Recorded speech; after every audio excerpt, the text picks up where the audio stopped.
My name is Mark. I'm the closing manager for Independence Title.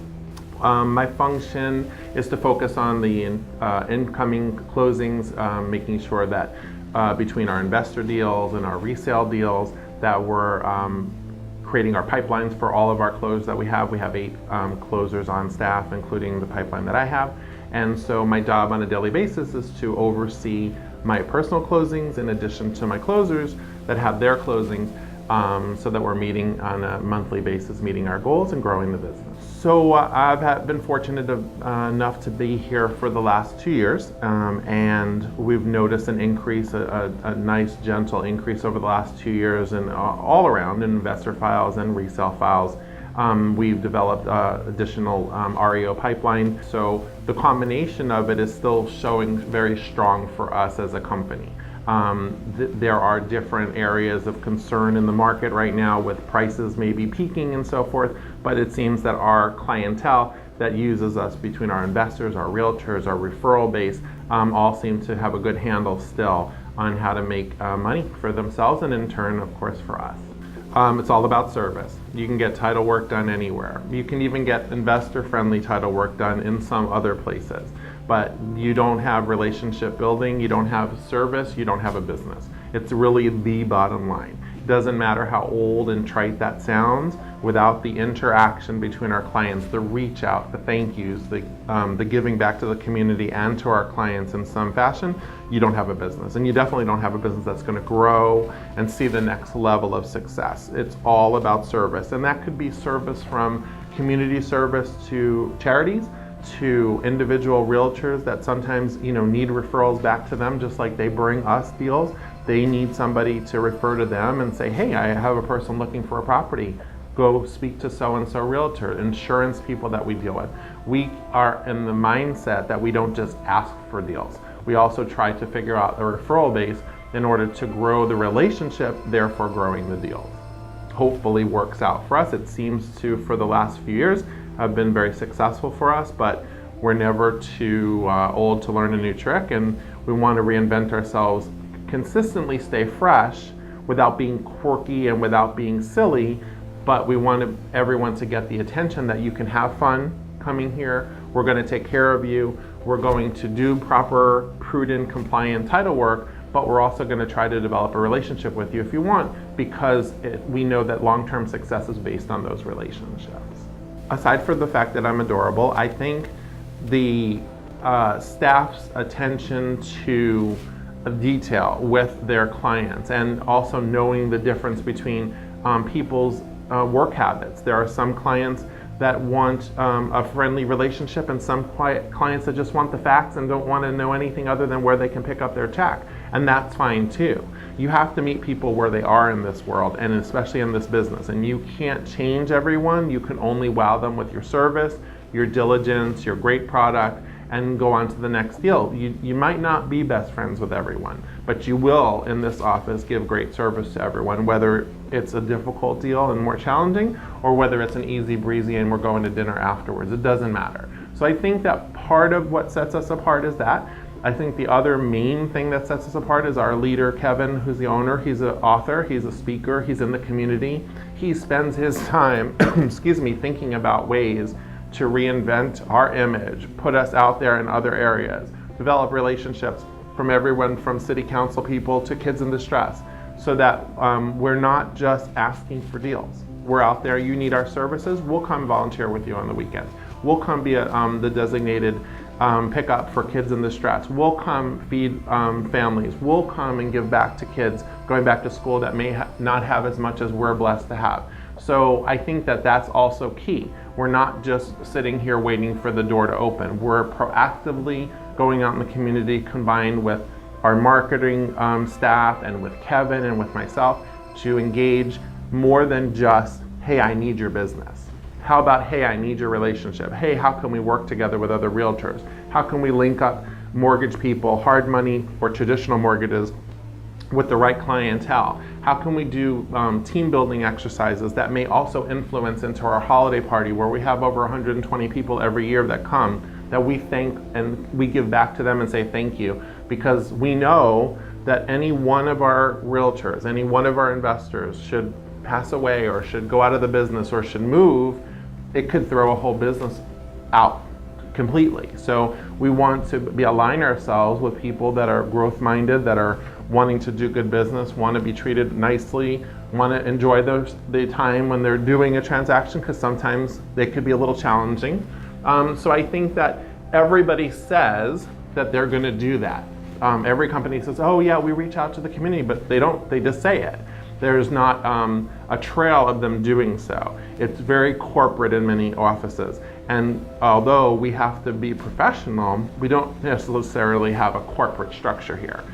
We have the liberty to think out of the box. We have the liberty to have everyone bring their own personality, their own skill set, their own languages, their own backgrounds, their own diversity to each closing, and it seems to develop nice pipelines for each of my closers individually, because it's just something that clicks with that person, something that clicks with that realtor, something that clicks with that loan officer.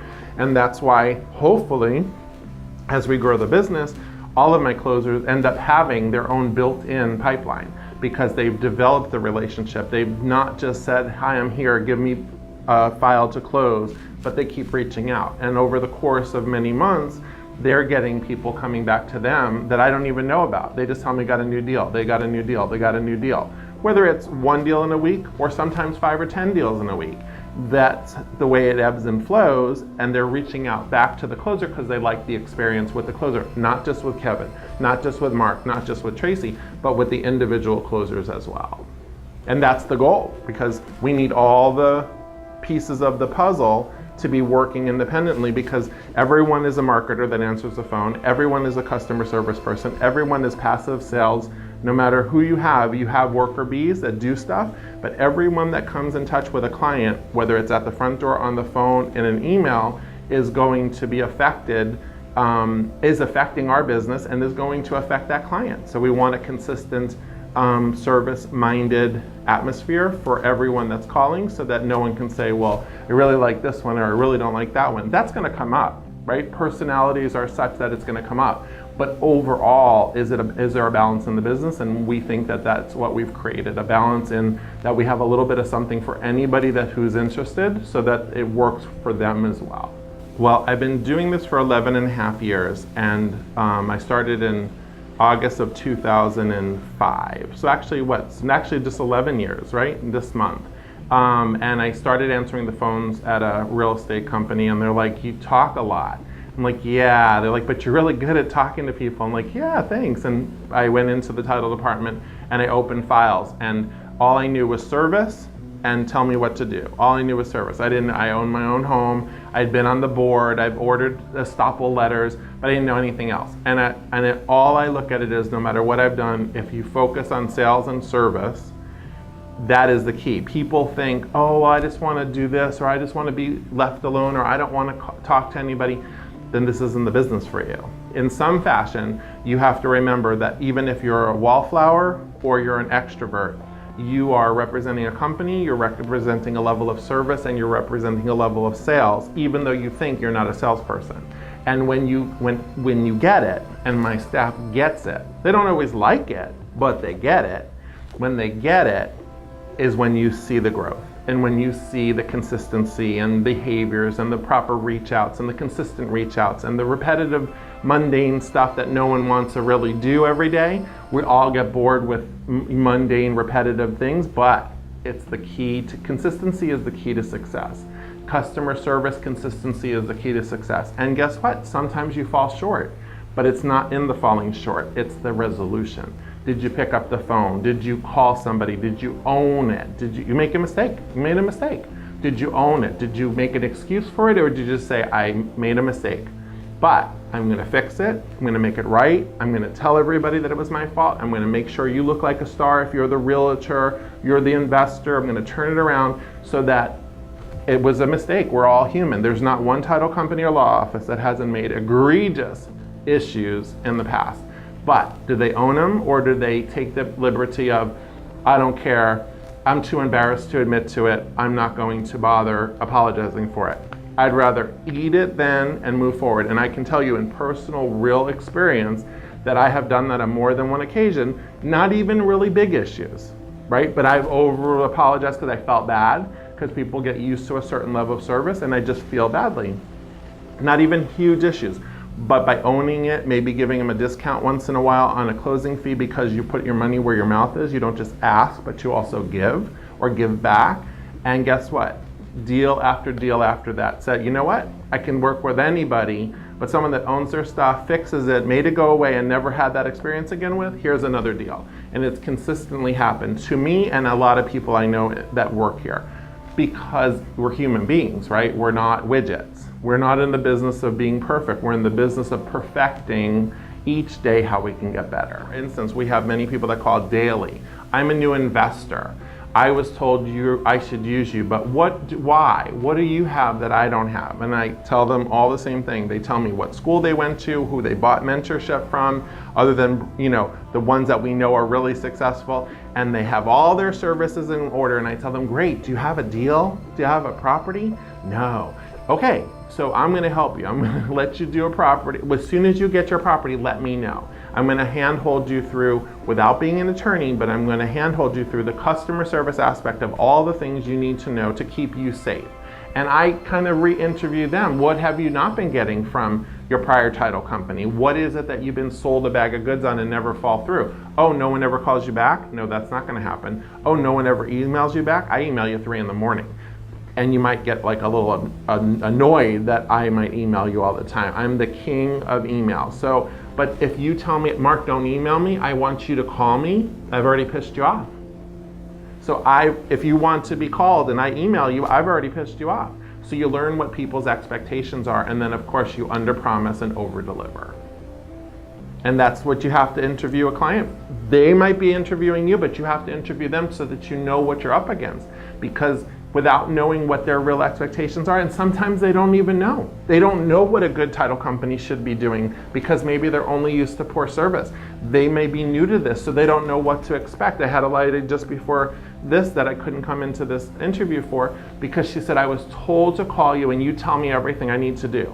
No agents, sold her property by owner. The buyer's from New York, where it's an attorney state, wants to know every detail of the contract, and we're not an attorney, so we can't explain it in that detail. We can explain it in reference to title work.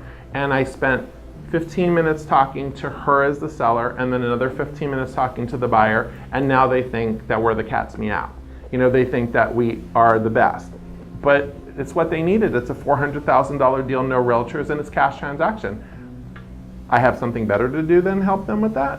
And that's what I do.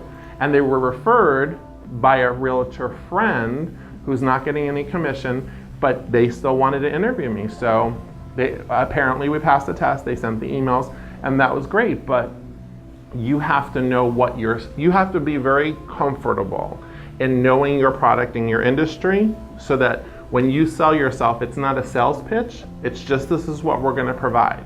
Everyone says they're going to do this, but I guarantee other people haven't called you back as quickly, haven't explained something to you perhaps in layperson's terms that you understood, haven't involved you enough or involved you too much and felt like they were doing your job, and haven't kept you abreast for the most important thing, which is maybe your check at the end. So I know the downfalls that we all can encounter, but I also know that people don't always know what they really should be getting for their money. And I like to educate them on what they should get for the same money or less money here than they would get somewhere else. And availability too. It's very rare that we're gonna say we can't close something, or it's too late, or it's too this, or it's too that. We're doing very well as a business, but we're not doing that well that we can pass up business so easily because we just don't want to accommodate somebody. There are challenges and people have areas of opportunity in their presentation sometimes, but we're not here to always be their best friend, but we are here to service them properly. So if you have any questions on anything that you need for your title closing or for education, we teach in the community, anything that you might want to do in English or in Spanish, please call us at 954-335-9305 for Independence Title, and our website is titlerate.com. And you can also reach us at info at titlerate.com. If you have any questions or we can help you in any way, don't hesitate to call Independence Title.